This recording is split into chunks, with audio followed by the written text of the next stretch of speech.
I don't have it today. Next week. Next.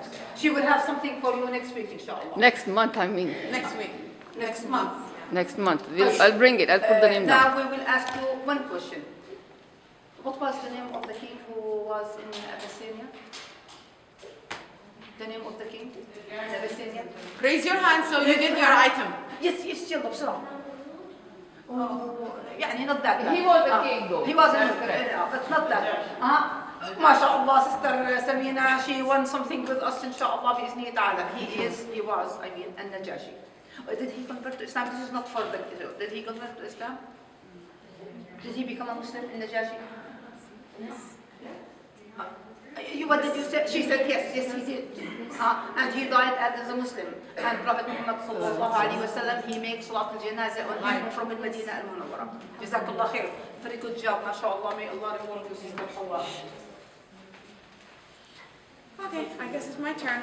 So yeah, I'm sorry, I'm also supposed to be the announcer. That was good. You're wearing two hats. First of all, I'm very cold. Is there any way to put the heater on? My nose is cold.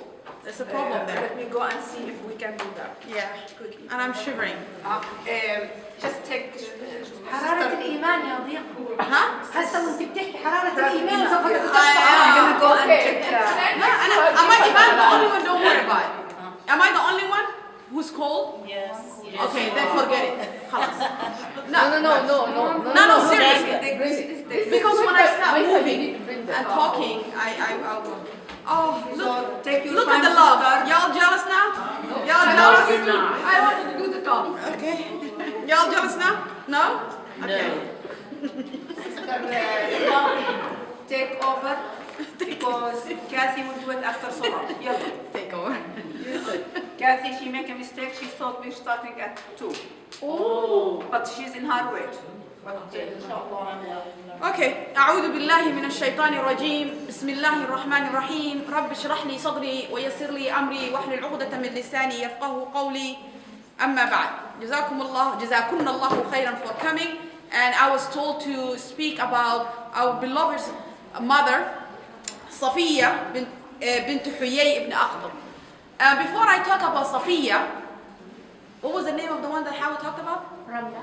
And her nickname is? Habiba. I want to hear from the kiddos over the back.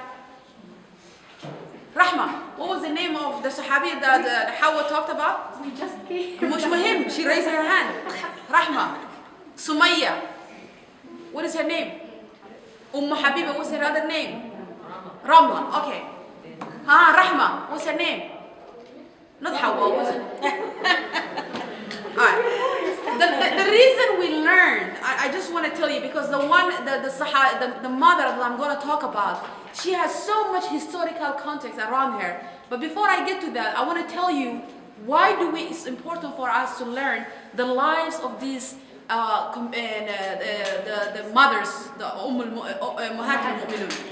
Why? Because subhanallah, Allah subhanahu wa ta'ala said in Surah Al-Ahzab, إنما يريد الله ليذهب عنكم الرجس أهل البيت ويطهركم تطهيرا. Because they are pure, they are clean, they were handpicked for the Prophet sallallahu alaihi wasallam. The Prophet sallallahu alaihi wasallam, والعياذ billah, was not a man who follows his desire. Like some people claim to be. And I'm telling this to the young people because when you open the internet, you see evil claims against the Prophet sallallahu alaihi wasallam. Allah subhanahu wa ta'ala picked these wives, and each one of them have a hikmah, a wisdom behind her marriage.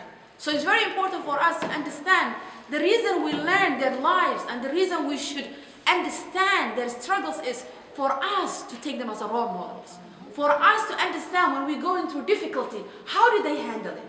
For us to know that they were human beings that have feelings and emotions and struggles and challenges, and mothers and wives and sisters and so forth, just like us. So they are our role models. For the young woman in this room, I want you to know, when next time somebody asks you who your role model, the first thing that comes to your mind should be one of the companions, the female companions of the Prophet sallallahu alaihi wasallam. And you should have a reason why she is your role model, because you relate to her challenges. That is why we learn. We don't learn it just because it's beautiful stories or it's something to pass the time.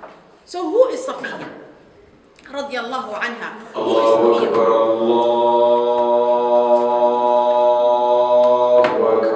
Early? No, they make that late. Whenever it's up on the right, that one.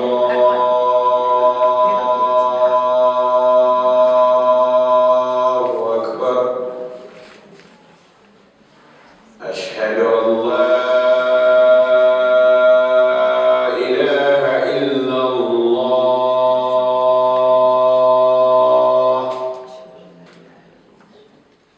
أشهد أن لا إله إلا الله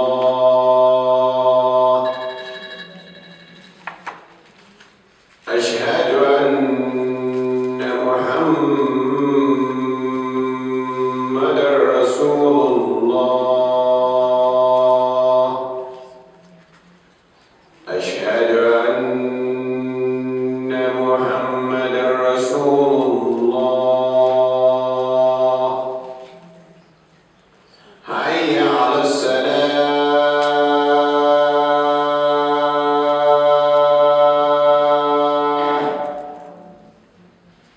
حي على السلام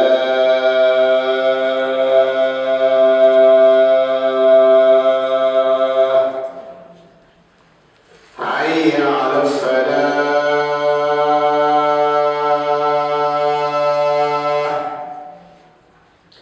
حي على الفلاح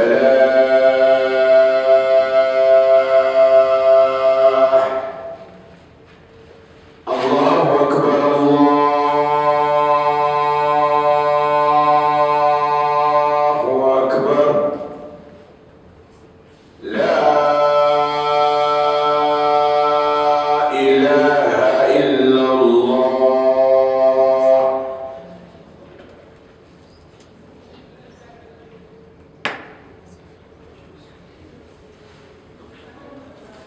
So we'll continue with the story of Safiya bint Huyay ibn Akhtab.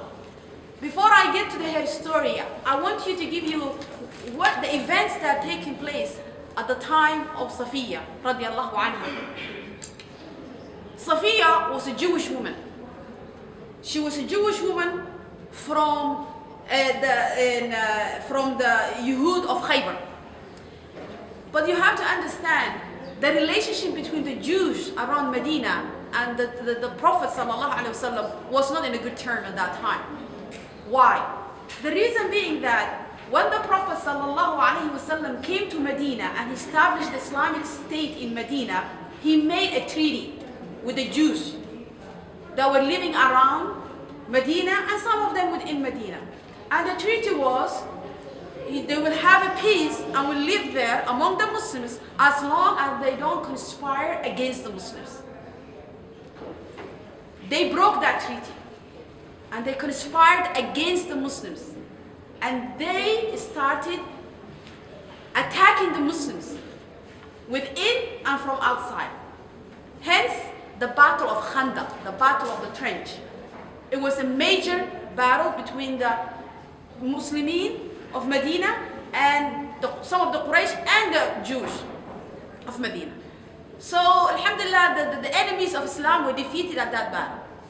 But that was a wake-up call for the Prophet ﷺ and his companions that these people who are among them, they cannot be trusted, because they are breaking every treaty that the Prophet ﷺ made with them. And I want you to make analogies here. You're smart, you can make the analogies with our current situation. So the Prophet ﷺ, as any good leader, he was proactive. A good leader is proactive and have a vision. So he was proactive. So he figured that the surrounding tribes of the Jewish tribes, they also had a plan to defeat and attack the Prophet ﷺ. So he decided to do proactive approach and went and attacked the Jews of the tribe of Khaybar. But the beauty of the whole thing, if there is anything beautiful about war, is the ethics, Islamic ethics of engaging in a war. When the Prophet ﷺ took his companions and he went to the area where this Khaybar, the Jews, this group were living, look, I want you to learn the lessons and see what's happening nowadays. He went there and the sun set, it was dark. He did not go inside, attack them. He said, the Prophet ﷺ, his companions, do not attack while people are asleep. We wait until the sunrise. Number one. Number two, these tribes, they were living in a trench. They were fortified. They had fortresses everywhere, and they were really well protected. So the Prophet ﷺ could have sneaked in at the middle of the night. He could have took them by surprise. He could have done so many things. He didn't do that. He waited until the sunrise in the morning comes. And while they were leaving their fortress, they saw the Prophet ﷺ, and they run back and say, Muhammad and his soldiers are here. So the war started, and the Muslims came out to be victorious. But guess what? The Prophet ﷺ makes sure that the women, the children, and the elderly were not touched. Were not touched. What happens nowadays? The women are the first to fall, and the children are the first to die.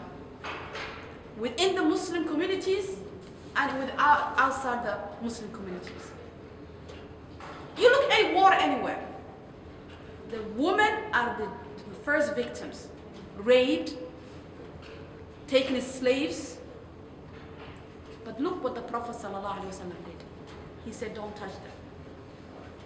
So when the battle was over and the Muslims prevailed, they marched the women and the children. And among these women that were being marched was Safiya radiallahu anha and her cousin. They brought Safiya and her cousin to the Prophet sallallahu alaihi wasallam. And who is bringing them? Bilal radiallahu anhu. So when Bilal brought them, the cousin of Safiya, she saw the qatla, she saw the bodies of her relatives, fathers and uncles and the brothers, and they saw that because her father, Safiya's father, was killed in that battle. Her brother was killed in that battle. And Bilal radiallahu anhu is marching them. And he brought them to the Prophet sallallahu alaihi wasallam. And her cousin was sakkat wajha, she was pulling her face and she beating her chest and doing. And Safiya was calm as a cucumber. The Prophet sallallahu alaihi wasallam, he looked at Bilal. He said, Ya Bilal, don't you have a rahmah in your heart? Don't you have a mercy in your heart to march this woman in the middle of their dead loved ones? You tell me what leader would say that now?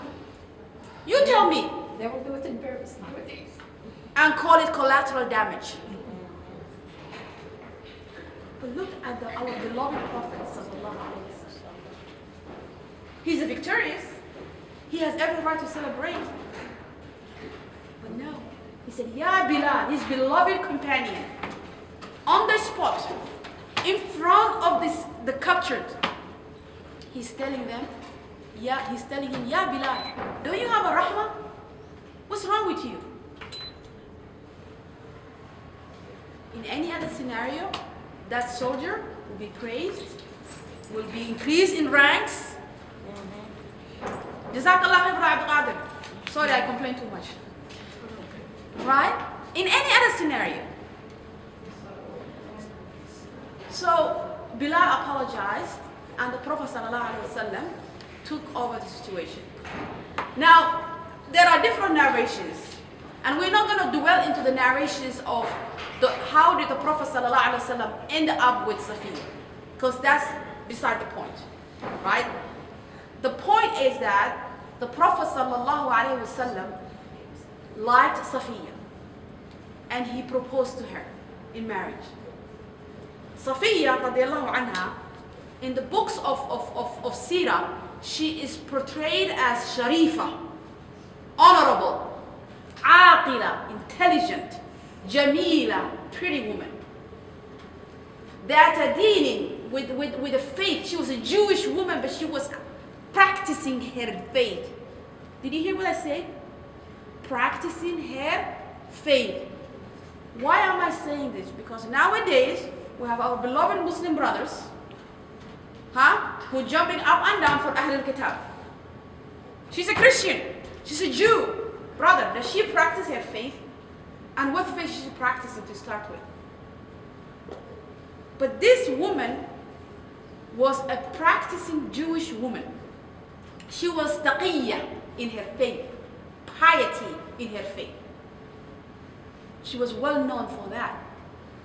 When the Prophet ﷺ came to her and he proposed to her, she accepted him and he freed her. Because she was the capture of the battle. And he made her freedom as her mahar, her dowry.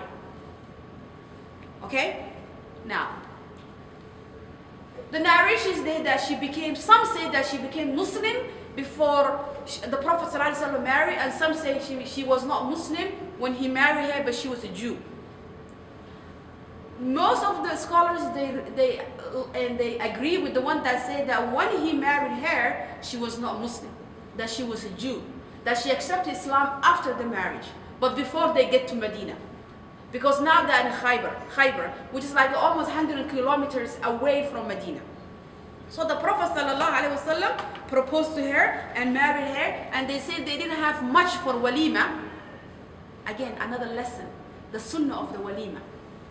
The sunnah of the walima. We also learn it from here, right? Even if you don't want to have a big wedding, make walima, announcement, so people know that this woman is your wife. So they didn't have much, so everybody, the Sahaba, whatever the ration they had, they brought it in and made it walima. So forth. So the Prophet ﷺ married Safiya after the battle was over, and she freed her and took that to be her mahar. The scholars who said that she was a Jew when he married her, they refer to the ayah where Allah subhanahu wa ta'ala says, La ikraha fi din. There's no compulsion in the religion, and the Prophet ﷺ did not want to force her to become Muslim until she comes to her own convictions. What's important for us is that when they left, right? So they left the area of Khaybar, they left, and the Prophet ﷺ attempted to consummate the marriage, and he came to her and she refused him. She said no, and he was surprised. You are my wife. She refused to come down from the camel, and then they went on again. And this her life has so many lessons for us as a woman, especially the times that we live in. He told her, as this is his wife now, and he told her to come down from the camel, and she said, no, I'm not coming down. He didn't climb out and beat the heck out of her. Did he do that? Right? He didn't say, you are my wife now, you need to bring yourself down. He didn't say that. He said, okay, respect. Respect. That's something that we learn. And of course, this is inshallah, our brothers understand that part too. Right? So he said, okay. And they moved on. After a distance, whether it could be overnight or so forth, after a distance, and she came down from the camel and comb her hair and put a perfume and prepare herself to go to the Prophet sallallahu alaihi wasallam. And there was another female companion, Salama, I could be wrong, I'm trying to find the name, that helped her to do that. So the Prophet sallallahu alaihi wasallam, he's looking at her like, did I miss something? What's wrong here? Now you are saying I'm ready, but before you said I'm not ready for you. Am I missing something in this picture? And then she told the Prophet ﷺ, I didn't want to hold you down where the Jews were close to you. She didn't want to consummate the marriage where he could be attacked or he could be in danger. You see, subhanallah. This is the man who killed her father and her uncles and her family. And this is the man who took her as a capture and freed her later, and she's more worried about his safety.